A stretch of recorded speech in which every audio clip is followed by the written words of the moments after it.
Hello friends, आपका स्वागत है स्टडी होम सेंटर पर। तो आप लोग कैसे हो? मैं आशा करता हूँ स्वस्थ होंगे और सब कोई पढ़ाई अभी जबरदस्त कर रहे होंगे। ठीक है, देखो आज का वीडियो है, आज हम लोग देखने वाले हैं कक्षा 8वीं का जो विषय जो है गणित। कक्षा 8वीं का हम लोग देखने वाले विषय गणित, जो चैप्टर कौन से चैप्टर में पढ़ने वाले हैं? चैप्टर 9 है। ठीक है, यानी अध्याय जो है अध्याय 9 है, उसका हम लोग देखने वाले हैं। हम लोग उसका कुछ हम लोग फॉर्मूला देखेंगे, जो सूत्र है इंपॉर्टेंट सूत्र सब। ठीक है, देखो गणित जो है बिना सूत्र के बिना कुछ नहीं बनता है। ठीक है, याद रखना। कोई भी तुम क्लास 8 का लो, चाहे 6 का, चाहे 7 का, कुछ भी क्लास का ले लो, कोई भी क्लास का ले लो, बिना सूत्र के बिना गणित बनता ही नहीं है। ठीक है, याद रखना, सूत्र को याद रखना बहुत जरूरी है। ठीक है, तो हम लोग पढ़ने वाले आज के क्लास में हम लोग कक्षा 8वीं का विषय जो है गणित। ठीक है, उसका देखने वाले अध्याय हम लोग 9, अध्याय का नाम क्या है? राशियों की तुलना। ठीक है, उसका हम लोग देखने वाले इंपॉर्टेंट सूत्र जो है क्या क्या है उसको तो कवर करेंगे। और जो सूत्र सब याद कर लिया, जितना 9 पार्ट का है यानी अध्याय 9 में जितना प्रश्नावली है सब बना लोगे आप लोग। ठीक है, तो फटाफट कॉपी नोट करते जाना और उसके बाद हम लोग फिर इसका प्रश्नावली बनाएंगे, सब कुछ क्वेश्चन आंसर हर क्वेश्चन बनाएंगे। टेंशन मत लो, सिर्फ वीडियो बने रहना और वीडियो को स्किप मत करना। यदि चैनल पर नए आए हैं चैनल को सब्सक्राइब कर लीजिएगा और अपने दोस्तों फटाफट शेयर कर देना। ठीक है, चलो इसको याद रखो। कुछ इंपॉर्टेंट सूत्र लिखते हैं हम लोग। सबसे पहले देखो क्या होगा। ठीक है, देखो राशि की तुलना में सबसे पहले इंपॉर्टेंट सूत्र हम लोग पढ़ेंगे यहाँ पर लाभ हानि के बारे में। ठीक है, लाभ और हानि से संबंधित पढ़ेंगे। ठीक है, देखो ये सब याद रखना। लाभ मतलब क्या होता है? जिसमें कोई से बुक है, ठीक है, मान लीजिए लाभ और हानि को समझते हैं। जिसका एक मेरा पुस्तक रखा हुआ है यहाँ, ठीक है, दुकान में पुस्तक का दाम है 200, मतलब 200 में हमको दे दिया। ठीक है, दुकानदार के पास गए, पुस्तक लिए कितना में? 200 रुपया में ले लिए उससे। ठीक है, दुकानदार से क्या किए हम लोग? 200 रुपया में पुस्तक में ले लिए। ठीक है, ले लिए और हम क्या किए? इसको फिर बेच दिए 250 रुपया में।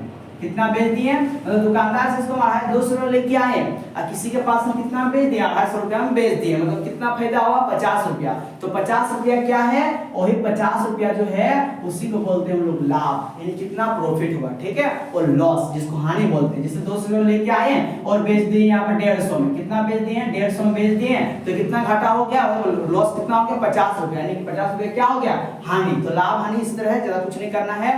तो इसको समझो, जो हम लोग खरीद के लाते हैं उसका नाम होता है क्रय मूल्य, और जिसको बेचते हैं जब तो उसका नाम हो जाता है विक्रय मूल्य। ठीक है, याद रखना। तो इसी को हम लोग यहाँ पर कुछ इंपॉर्टेंट फॉर्मूला लिखेंगे, सूत्र लिखेंगे, तो इसको याद कर लेना। देखो सबसे पहले लिखना लाभ से संबंधित। ठीक है, लाभ से संबंधित। ठीक है, संबंधित जितना फॉर्मूला बनेगा उतना बना देंगे। ठीक है, देखो लाभ से संबंधित, तो नंबर 1 फॉर्मूला, देखो लाभ निकालने फॉर्मूला क्या होता है? न विक्रय मूल्य माइनस क्रय मूल्य। क्या करेंगे हम लोग? न विक्रय मूल्य, ये हुआ विक्रय मूल्य माइनस क्रय मूल्य। ये क्या होता है? लाभ निकालने का फॉर्मूला होता है, सूत्र। ठीक है, विक्रय मूल्य माइनस क्रय मूल्य होता है लाभ निकालने का सूत्र। और सेकंड नंबर जिसे आपको निकालना है, जिसे आपको निकालना रहेगा क्रय मूल्य। क्या निकालना रहेगा? क्रय मूल्य। किससे संबंधित से? लाभ से। याद रखना, देखना है इसमें क्या हो रहा है, लाभ या हानि हो रहा है। यदि हानि हो रहा है तो हानि से संबंधित जाना है, उसमें बोला अलग फॉर्मूला लिखाएंगे। ठीक है, तो हम अभी लाभ से पढ़ रहे हैं, तो लाभ के लिए होता है, क्या होता है? सॉरी, विक्रय मूल्य। विक्रय मूल्य माइनस लाभ, ये होता है क्रय मूल्य निकालने का सूत्र। क्या होता है? क्रय मूल्य निकालने का सूत्र होता है विक्रय मूल्य माइनस लाभ होता है। ठीक है, हम लोग पढ़ेंगे, हम लोग यहाँ पर नेक्स्ट में तीसरा में विक्रय मूल्य। क्या लिखेंगे यहाँ पर? विक्रय मूल्य बराबर जो होता है वो होता है क्रय मूल्य प्लस लाभ। ये किसके हिसाब से पढ़े हम लोग? अब लाभ के हिसाब से पढ़ रहे। ठीक है, और एक फॉर्मूला होता है चौथा में प्रतिशत लाभ। क्या लिखा? प्रतिशत लाभ बराबर क्या होता है? लाभ गुनी 100 बट्टा में होता है क्रय मूल्य। क्या होता है? बट्टा में क्रय मूल्य होता है। ठीक है, ये हुआ 4 फॉर्मूला। और हम लोग ये 2 होता है ना, दोनों इसको एक लंबा फॉर्मूला होता है जिसको आसान कर देता है बनाने में, और आसान होता है। देखो जैसे मानना नहीं पड़ता कि माना क्रय मूल्य बराबर, इसको मानना ही पड़ेगा, इसको याद कर लिया तो इसलिए और 2 को लिख लो। जिसे हम लोग को निकालना है क्रय मूल्य फॉर्मूला। ठीक है, जिसको हम यदि मेरे हिसाब से इसको बोलते हैं बड़ा फॉर्मूला। ये क्रय मूल्य का निकालने का बड़ा फॉर्मूला जो दिया रहेगा, देखना क्या होता है फॉर्मूला। देखो होता है विक्रय मूल्य गुना 100 बट्टे में 100 प्लस प्रतिशत लाभ। ये हुआ किसका निकालने का फॉर्मूला? क्रय मूल्य निकालने का। यदि विक्रय मूल्य दिया हुआ है और प्रतिशत लाभ मेरा दिया हुआ है तो डायरेक्ट निकाल सकता है क्रय मूल्य। ठीक है, याद रखना। और एक फॉर्मूला होगा छठा में, यदि हम लोग को निकालना रहेगा विक्रय मूल्य। क्या निकालना रहेगा? विक्रय मूल्य। ठीक है, तो कैसे निकालेंगे? हमको मेरा क्रय मूल्य यदि मिल गया है, क्रय मूल्य यदि दिया है तो कैसे निकाल? देखो विक्रय मूल्य फॉर्मूला होता है विक्रयमूल्य बराबर क्या होता है, क्रयमूल्य इनटू 100 प्लस लाभ प्रतिशत, ठीक है, बट्टा में 100 होता है। ये हुआ लाभ से संबंधित। अब हम लोग पढ़ेंगे हानि से संबंधित, ठीक है। तो इधर दे दो हानि से संबंधित, हानि से संबंधित, इसको याद कर लेना बाबू साहब, जितना क्वेश्चन आंसर बनाने में बहुत इजी लगेगा, ठीक है। देखो अब हम लोग क्या पढ़ेंगे, हम लोग हानि से शुरू कर, देखो पहला फॉर्मूला तो लिखो हानि बराबर क्या होता है, तो याद रखना क्रयमूल्य माइनस विक्रयमूल्य होता है, जस्ट इसका ऑपोजिट कर देना, ठीक है, हल्का उल्टा कर देना। सेकंड नंबर इधर हम लोग दूसरा क्या क्रयमूल्य पर, इसका क्रयमूल्य निकालने का रहेगा क्रयमूल्य, तो कैसे निकालेंगे ना, विक्रयमूल्य प्लस हानि, तो क्या निकल जाएगा, क्रयमूल्य निकल जाएगा। देखो माइनस था वहां पर प्लस कर दिए और हानि लिख दिए। तीसरा में क्या होगा, यदि निकालना रहेगा विक्रयमूल्य, तो कैसे निकालेंगे ना, क्रयमूल्य माइनस हानि, ये हो गया, किससे निकालना है, ये विक्रयमूल्य निकाल दे, ठीक है।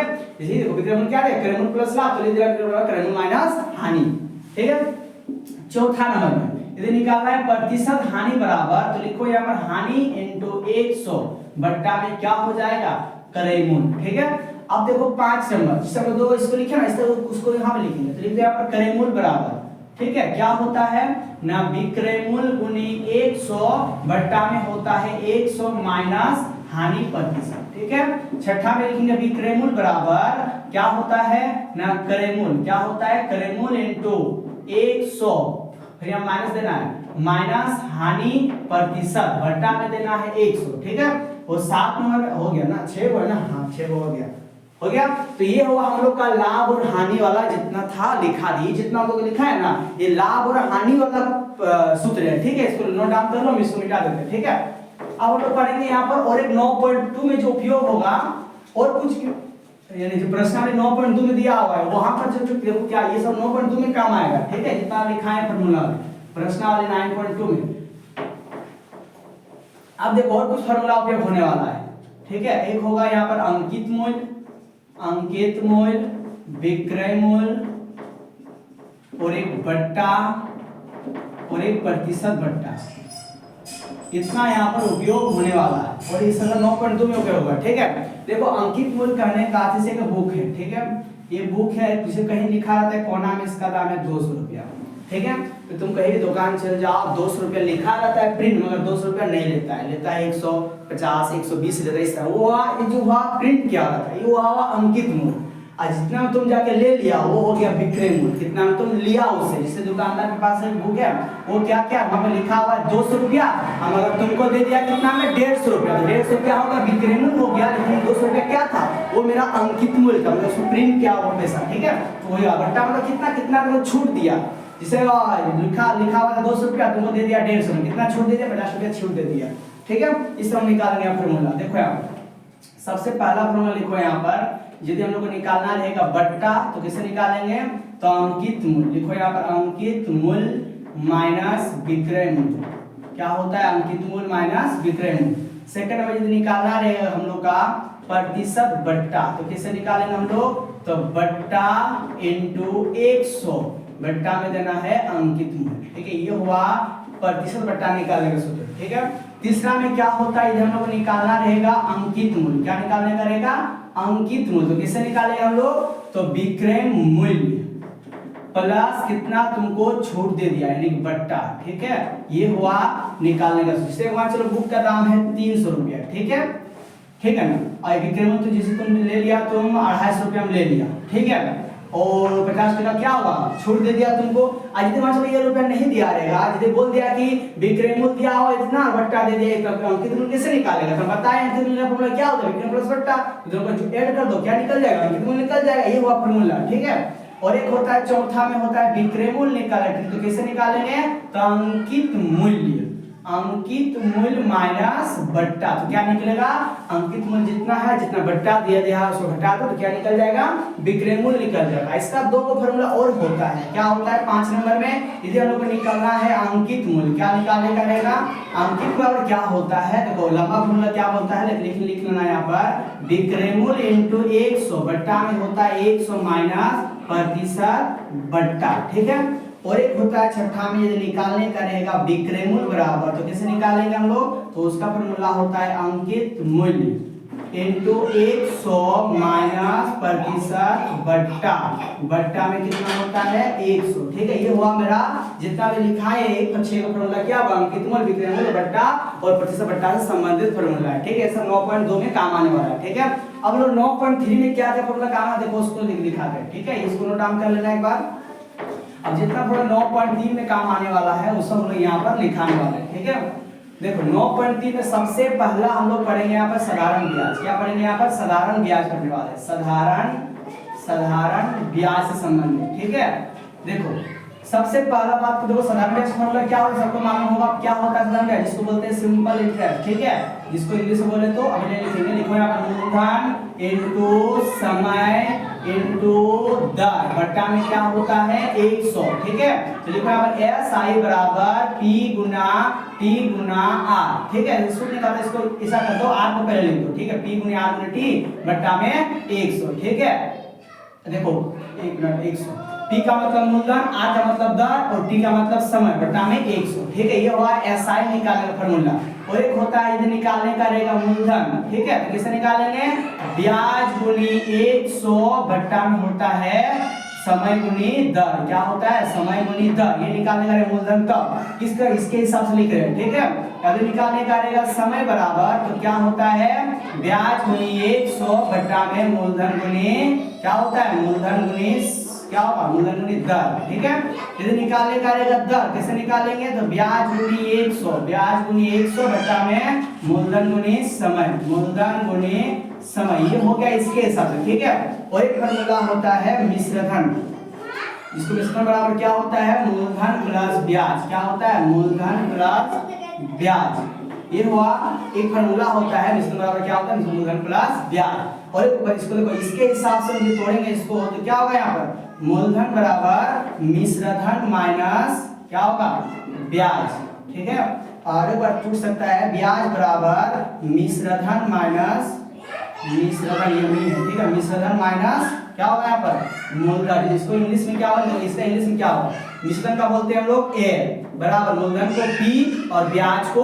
I। ये हुआ क्या, A बराबर P प्लस I, मतलब मिश्रधन बराबर मूलधन प्लस ब्याज होता है। ठीक है, कहीं इंग्लिश लिख देते हैं, कहीं लिख देना। इसका इंग्लिश क्या हो जाएगा, इसका इंग्लिश लिख दो यहाँ पर P बराबर A माइनस I। इसका इंग्लिश क्या होगा ना, I बराबर क्या होगा A माइनस P। ये हुआ इसका इंग्लिश। ठीक है, इंग्लिश नोट डाउन कर लेना। ये हुआ इसके हिसाब से। अब देखो चक्रवृद्धि ब्याज के हिसाब से हम पढ़ेंगे, किसके हिसाब से, चक्रवृद्धि ब्याज के हिसाब। ठीक है, देखो यहाँ पर सबसे पहले लिखो यहाँ पर, और एक बार लिखना मिश्रधन बराबर होता है, यहाँ पर लिखो मिश्रधन बराबर यानी जिसको बोलते हैं हम लोग A बराबर। ठीक है, A बराबर क्या होता है P इंटू 1 प्लस R बटे 100 पावर में होता है N। ये हुआ मिश्रधन का फॉर्मूला। ठीक है, और एक होता है चक्रवृद्धि ब्याज, चक्रवृद्धि ब्याज जिसको बोलते हैं हम लोग CI, है ना। इसके से निकालते हैं हम लोग, इसका निकाला फॉर्मूला क्या होता है P इंटू 1 प्लस R बटे 100 पावर में N माइनस P। ये हुआ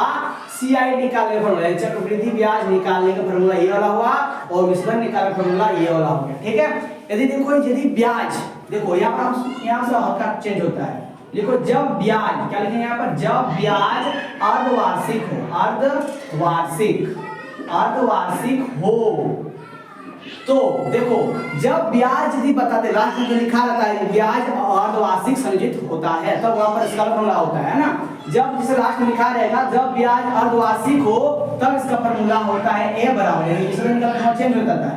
तो क्या होगा P इंटू 1 प्लस R बटे 200 पावर में 2n हो जाता है। ठीक है, और एक होता है क्या निकालना CI चक्रवृद्धि ब्याज। कैसे निकालेंगे P इंटू 1 प्लस R बटे 200 पावर में 2n माइनस P। n का मतलब यहाँ पर समय है। ठीक है, n मतलब यहाँ पर जैसे t का समय हुआ तो यहाँ पर n का मतलब समय होता है। ठीक है, याद रखना।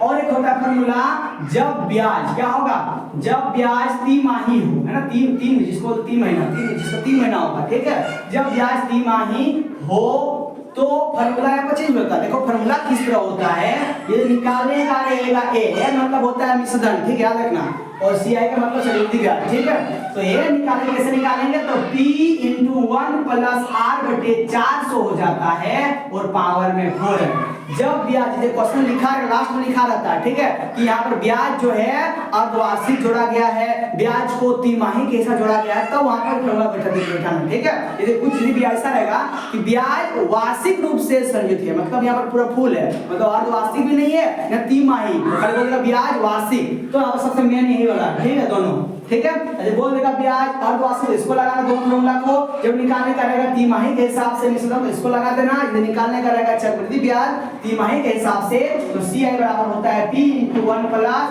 R बटे 400 पावर में 4 एंड माइनस B। ये जितना भी लिखा है, जितना शुरू से लिखा है, 9 पार्ट का सब फार्मूला है, सूत्र इंपॉर्टेंट फार्मूला है, इसको याद कर लिया तो दिया 9 जो है राशि की तुलना एक भी प्रश्न छूटने वाला नहीं है। तो नेक्स्ट हम लोग वीडियो में आएंगे, हम लोग इसका प्रश्न अभ्यास बनाएंगे, ठीक है। चलो, थैंक यू।